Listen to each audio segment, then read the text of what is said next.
কোরআনের আইন অনুযায়ী সুপ্রিম কোর্ট চলবে, বাংলাদেশের পার্লামেন্ট কোরআনের আইন অনুযায়ী চলবে, অর্থনীতি কোরআনের আইন অনুযায়ী চলবে, ব্যবসা বাণিজ্য সবকিছু কোরআনের বিধান অনুযায়ী চলবে। কোরআন কি বলছে?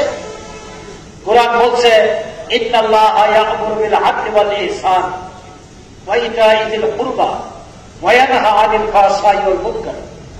তোমরা মানুষের মধ্যে আদল এবং ইনসাফ কায়েম করো, অন্যায়ের বিরুদ্ধে তোমরা রুখে দাঁড়াও, অশ্লীলতার বিরুদ্ধে তোমরা রুখে দাঁড়াও। কোন মানুষ যেন ন্যায় বিচার থেকে বঞ্চিত না হয় সেই জন্য তোমার ভূমিকা রাখো। আজকে মানুষকে ঠকানো হয়, ব্যবসা বাণিজ্য যেখানে যাই না কেন লাইসেন্স নিতে গেলে ঘুষ দিতে হয়, একটা প্রয়োজনে কোর্টে গেলে সেখানে ঘুষ দিতে হয়।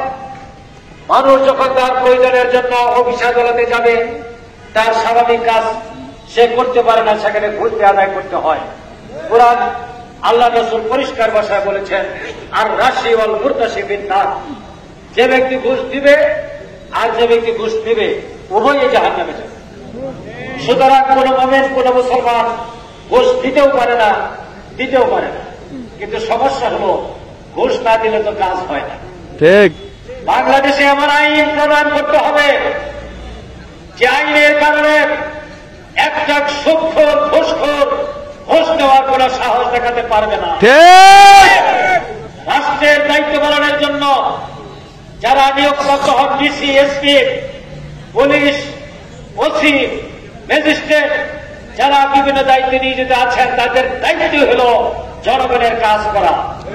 তারা জনগণের সেবক, জনগণের প্রভু হিসেবে বসে থাকার কোন ইখতিয়ার বাংলাদেশের সংবিধান তাদেরকে দেয় নাই।